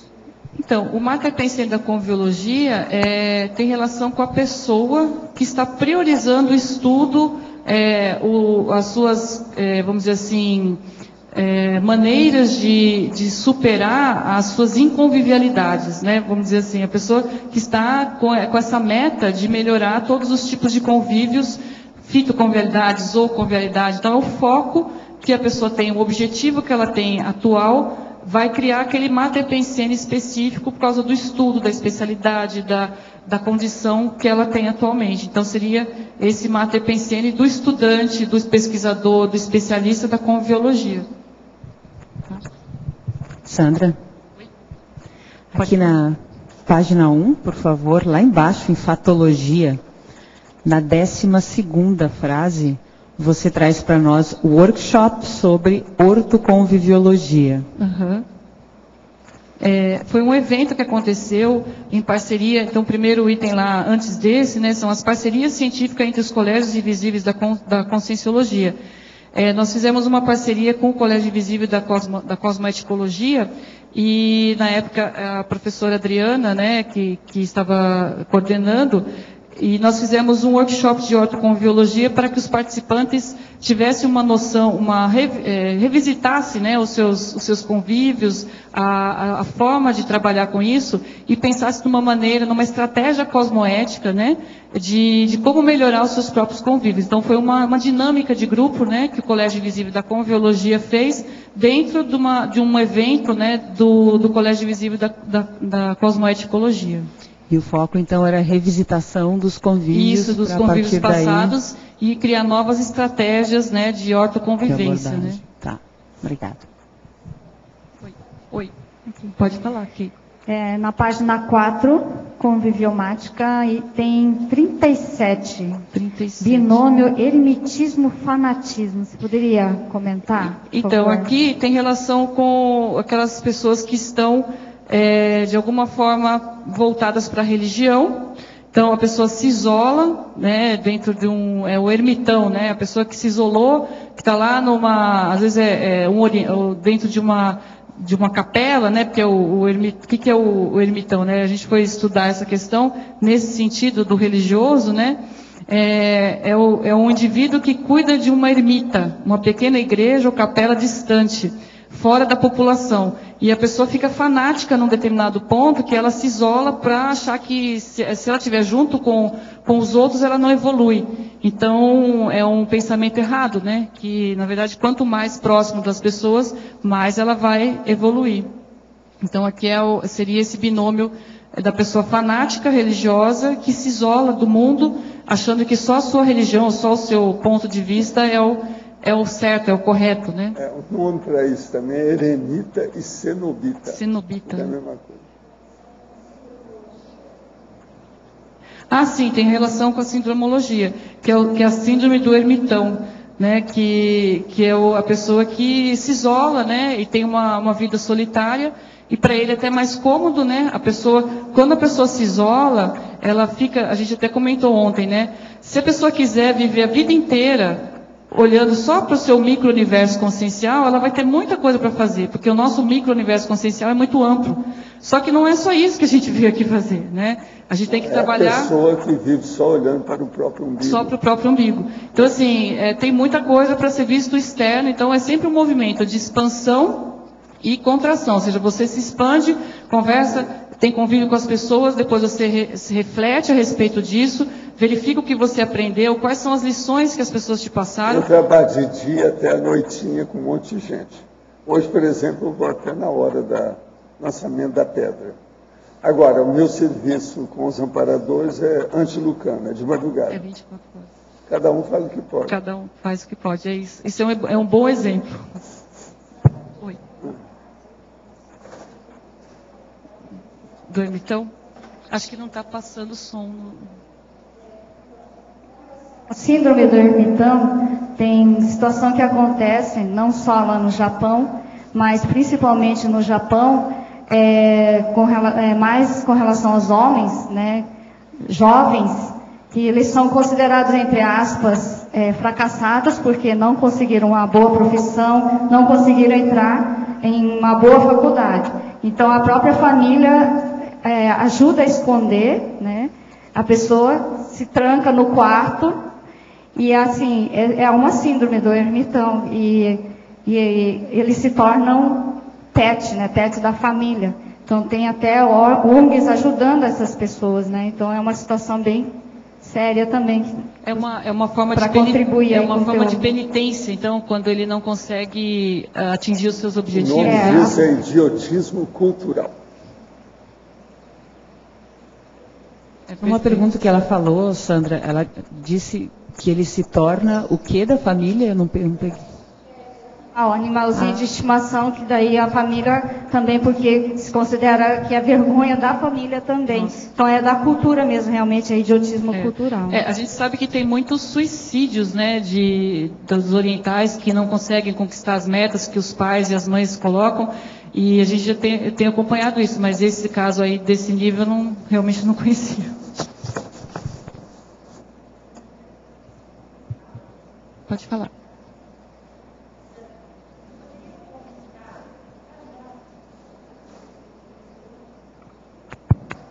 Sandra, a gente às vezes ouve as pessoas que falam assim, eu prefiro conviver com bicho do que com gente, né? Eu conheço algumas pessoas. O que você poderia trazer uma dica, né, alguns elementos para ajudar essas pessoas, né, ampliarem aí o seu convívio? A pessoa está fugindo, porque o animal, ele tem a gente até comentou isso lá no curso também, né? O animal, ele tem uma condição bem favorável, né? Se for um cachorro, então, melhor ainda, porque ele vai ficar abanando o rabo, você estando bem, estando mal, você fazendo alguma coisa de útil ou não fazendo, ele não vai te criticar, não vai te fazer nada, ele está sempre bem com você. Agora, as pessoas não, né? Ao contato com o outro, você vê o seu reflexo, você tem a sua presença, né? E o contato te mostra quem é você. Então, a pessoa que não tem contato com o outro, só quer ter o contato com o animal, na verdade, ela está fugindo dela mesma. Porque é com o outro, né? Até a própria Nara ontem falou isso na apresentação dela. É no contato com o outro que você conhece a si mesmo, né? Não tem como ser diferente. Então, a pessoa está realmente fugindo. Então, o ideal é o autoenfrentamento. Agora, não deixar de ter o animal também, né? Então, ela vai conviver com as pessoas e com os animais, né? Uma coisa não está tirando a outra.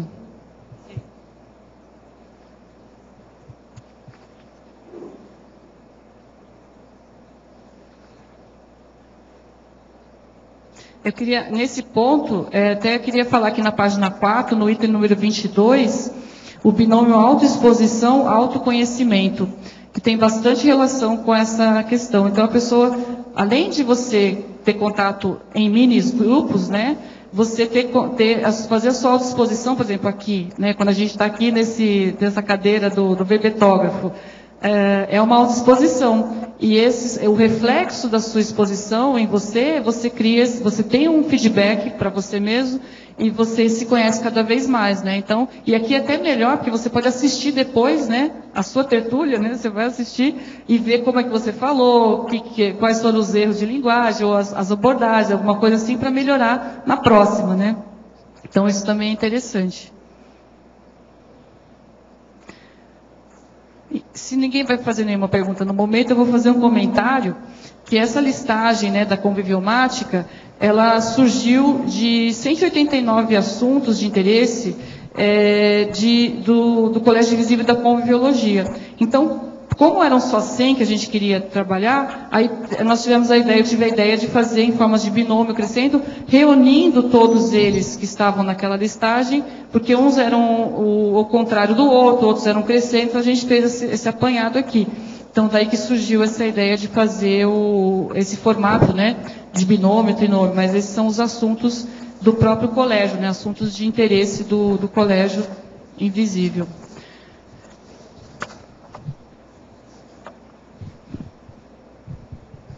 Sandra, se você achasse interessante aqui na página número 5, você traz o item, que eu acho que é um item que causa bastante polêmica, que é o item 91, que é a interação possessividade e ciúmes.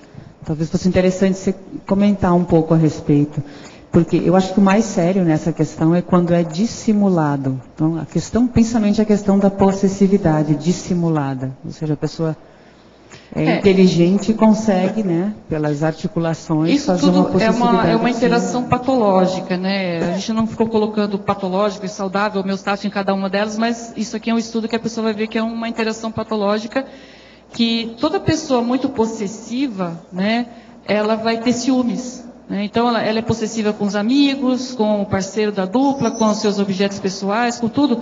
Ela vai ter ciúmes quando aquele objeto que ela acha que é do poder dela está, de alguma maneira, fora do seu controle. Né? Então, é a pessoa controladora, a pessoa que quer manipular, às vezes. Então, isso tudo é uma questão de, primeiro, autoconscientização de que a pessoa tem esse padrão de possessividade, e também a pessoa começar a analisar, até para fazer uma lista, se ela quiser fazer uma listagem, né? Todas as situações que ela teve ciúmes. Então, qual que é o objeto de posse que ela está com ciúmes, né? Então, tentar verificar que ninguém é de ninguém. Você não possui, inclusive você não possui nada aqui nessa dimensão, né? A única coisa que você vai sair daqui é com o seu psicossoma, né? Porque o seu soma você vai deixar aqui, e o ideal é você largar o seu energossoma rapidinho, né? Para passar pela segunda morte. Então, você vai sair daqui com o seu psicossoma, seu mental soma, sua própria consciência. Então, essa questão de possessividade, a gente vai... É uma questão ilógica, né? Então, o ideal é a pessoa começar a colocar no papel. O que eu tenho essa posse, né? O que eu tenho os ciúmes, né? Mas que é uma possibilidade da pessoa se recuperar. Eu acho que cada um de nós, em algum maior grau ou menor grau, tem algum apego a alguma coisa, né? Não dá para dizer que a pessoa não tenha. Então, o ideal é a pessoa começar a ver que tipos de apegos que ela tem, que ela tem essa condição de possessividade. Obrigada.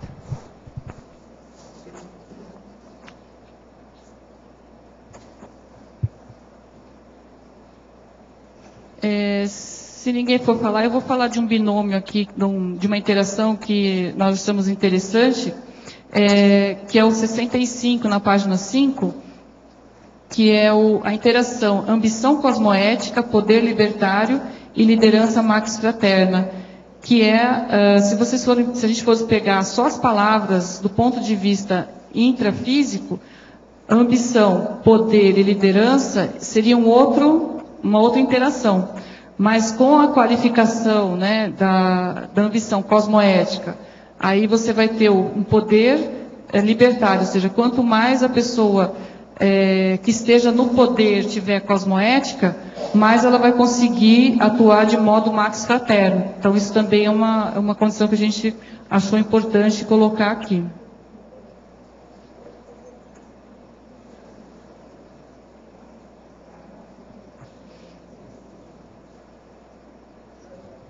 Pode falar. Na página 6, o primeiro item de ambiente fala pela paraecologia, a criação da tecnologia limpa é o primeiro ato de convívio interplanetário responsável. O primeiro ato não seria a pessoa comum fazer sua parte na questão nessa questão da reciclagem de lixo, de não poluir o meio ambiente? A gente pode dizer que sim, mas quando a gente pensa na tecnologia limpa, a responsabilidade interplanetária é algo amplo, é algo assim, como cosmovisiológico, né, nesse sentido. Eu diria que esse ato da pessoa fazer a sua parte, de jogar o lixo e tal, estaria mais relacionado com a reeducação, com o próprio processo de respeito ao outro, né? Também tem a ver com a paraecologia, com certeza. Né? Mas aí nós colocamos ali a tecnologia como um item de autossustentabilidade do planeta. Né? Então, seria por isso que nesse sentido. Né? Mas a gente pode rever aqui, vou anotar a sua ideia aqui para a gente rever.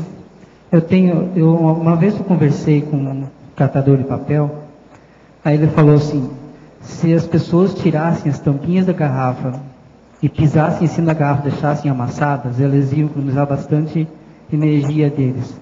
Se pegassem as caixinhas de leite, né, que é a Tetra Pak, abrissem ela, né, e passassem uma água e amassassem elas, eles iam poder aproveitar aproveitar melhor esse lixo, né? Eu concordo. Acho que tem pequenas coisas, né, que podem ser feitas para a melhoria desse ambiente, da paraecologia, né? A gente tinha até uma listagem de uns 15 itens assim, relacionados a coisas bem primárias, né, que tem relação com o que a gente chama seria um convívio elementar, que incluiria tudo isso, a pessoa não deixar, por exemplo, ela está aqui na tertúlia, ela olhar depois se ela esqueceu alguma garrafinha de água, ou se ela deixou alguma sujeira em volta, quer dizer, ter a sua educação em todos os ambientes que ela permanece, né? Então, acho que isso aí é uma coisa para pensar em todos os locais, né? Sim. Okay, tem um pouco exagerado nisso. Oi? Tem um pouco exagerado. Tem um cara que falou assim, não, o melhor seria então colocar uma moeda de ouro em cada garrafa. Sandra. Pode falar, Linha. Na fatologia, segunda linha, a base filosófica do estudo das inter-relações conscienciais. Isso eu vou deixar para você, Arlindo. É você que vai trazer para a gente quais são as bases. Estou brincando. Na verdade, assim, a gente ver quais são as premissas, né, a lógica, né, de se pensar na conviviologia, com alguns pressupostos, alguns princípios, né, que estariam aumentando, ampliando cada vez mais essa lucidez quanto à valorização do convívio, do contato, da companhia, do seu lado, quer dizer, a gente criar esses indicadores para a pessoa poder identificar. Então, seriam os princípios, né, que norteiam, né, na verdade, a ciência da convivência. Então, como conviver melhor com o outro. Essa listagem que a gente fez de ortoconvivialidade também tem essa base, é uma base filosófica, né, pode-se dizer assim. Agora, tem um artigo que eu escrevi na revista Consciência, que é Convivialidade Madura Pró-Desperticidade, que nós colocamos também alguns... tem uma listagem ali, né, de itens para a pessoa também, que são os princípios para a consciência viver melhor, né, com ela e com as outras personalidades, né? Desculpa, só quem tiver interesse no artigo, na página 241, Princípios da Convivência Madura. E aí tem aqui uma série tem 70 princípios ali, 64 princípios para a pessoa melhorar os seus relacionamentos interpessoais. Para a fatologia, segunda linha, a autorretroconvivialidade. Autorretroconvivialidade. Como que você encara, né, uma personalidade sua do passado? Como que você convive, né? O Pedro está vivendo bastante essa situação e algumas pessoas têm a experiência de ter o vislumbre de uma vida passada. Como é você se encarar hoje e se encarar na possibilidade, né, numa hipótese, né, no meu caso eu tenho uma hipótese de ter sido uma determinada personalidade, como encarar essa personalidade, né, e ver se realmente, será que, às vezes você acha, não, realmente eu fui, aí você assume, aí depois você fala assim, não, acho que eu não fui essa personalidade, então você não quer, você fica meio assim. Então, aquilo mexe com a gente, né, mexe com o micro-universo consciencial, porque uma coisa é você saber na teoria que existe uma vida passada, e outra coisa é você ter essa recuperação de informação e você se deparar com essa personalidade. Então, é como você convive com você e com todas as outras, porque tem várias, né? Outras personalidades que você foi no passado, né? Isso deve ser feito de uma forma madura, equilibrada, né? Por isso que a gente não sabe de todas ao mesmo tempo. Vai sabendo de uma aqui, depois outra e assim por diante. Ok?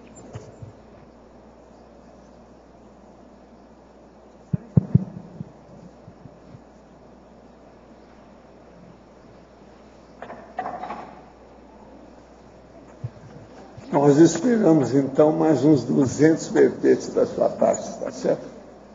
Os nossos comerciais, por favor. Obrigada. As pontuações da tertúlia de hoje foram 86 assinaturas no livro de presença, 21 perguntas presenciais e 21 perguntas respondidas online. Hoje temos 5 recados. Eduardo, ICP2, Foz, Marisa, curso Teáticas do CPC, Everaldo, Pedra Fundamental, Hotel Providencial, Mércia, Encontro do Colégio Invisível da Cosmoética, a mim, 40 manobras. E antes, os amigos da enciclopédia.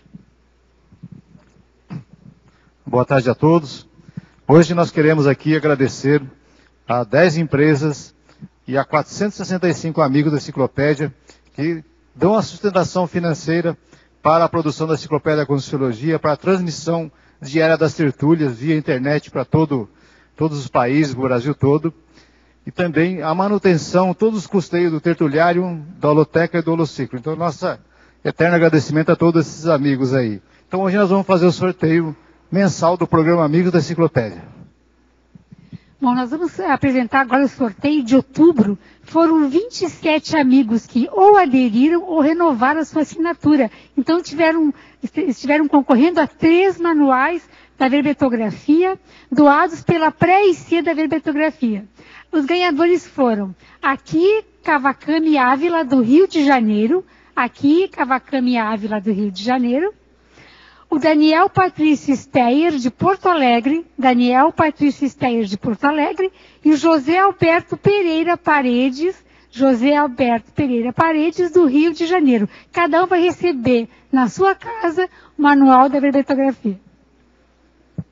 Bem, agora vamos sortear também 2 livros para o sorteio mensal de outubro, para todos os amigos inscritos no programa Amigo da Enciclopédia. Então, o primeiro prêmio aqui é um livro, Autenticidade Consciencial, recentemente lançado, o autor é o Tony Muscoff, lançado agora em outubro, e quem ganhou foi a Marli Tereza Michelsen de Andrade, de Porto Alegre. Marli Tereza Michelsen de Andrade. E o segundo prêmio é o recém-lançado, lançado ontem, quentíssimo livro aqui, Foz do Iguaçu Intercultural, Cotidiano e Narrativas da Alteridade. A autora Nara de Oliveira. E quem ganhou esse livro foi a Maria de Fátima de Moraes, de Salvador, Bahia. Vai receber o seu livro em casa. Obrigado a todos. Boa tarde a todos.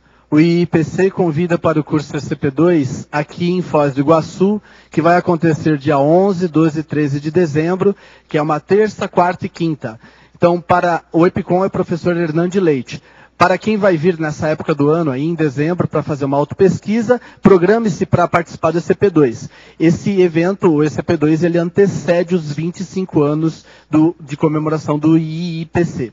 O ECP2, lembrando que é um curso de imersão, estilo em imersão em hotel. Nós temos 2 campos bioenergéticos com sensoterápicos, no sábado de manhã e no domingo de manhã. E à tarde nós temos os debates para tirar as dúvidas e aprofundar os esclarecimentos. Convidamos a todos, maiores informações no IIPC da sua cidade ou aqui no IPC em Foz, o telefone é 45 2102 1448. Obrigado.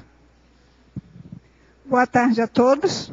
Estou aqui para convidá-los a conviver com a gente no curso para elaborar o Código Pessoal de Cosmoética.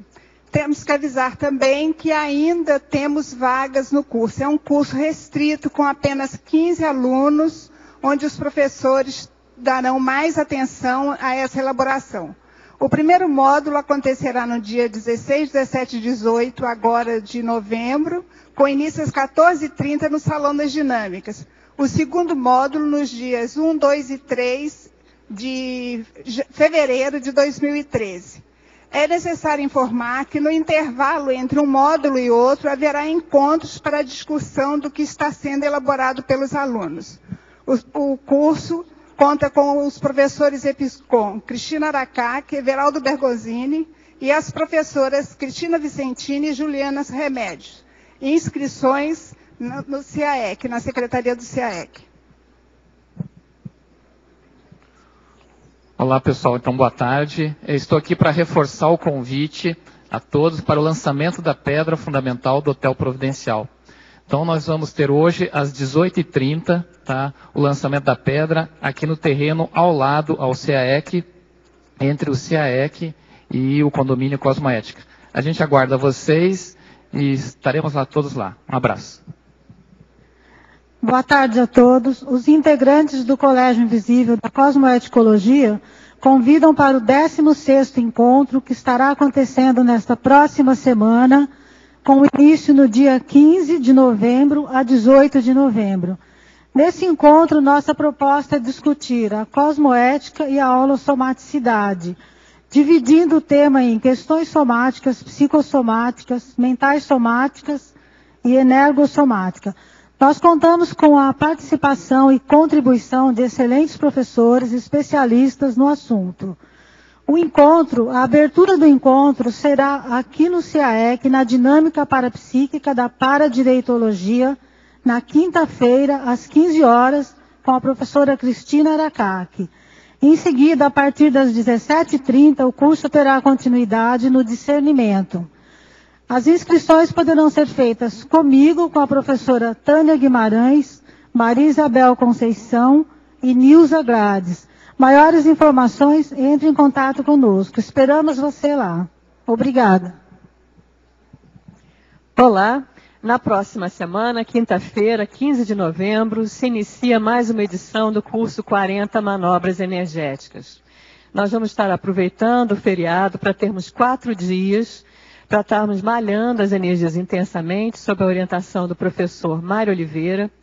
É um curso bastante prático, mas bastante eficiente para dar para a gente uma maior segurança, né, no trato das energias no dia a dia, sempre voltado para a interassistência. Ao final do curso, seremos capazes de estarmos aplicando o arco voltaico. Enfim, vale a pena, eu recomendo o curso. As inscrições são aqui no CIAEC, na recepção, o telefone é 45 35 25 26 52. E só lembrando, é um curso sem pré-requisito. Obrigada e até lá. O verbete da manhã é Ano Invexológico, especialidade em Vexologia. Autora, professora Mariane Chakov. Obrigada, boa tarde a todos.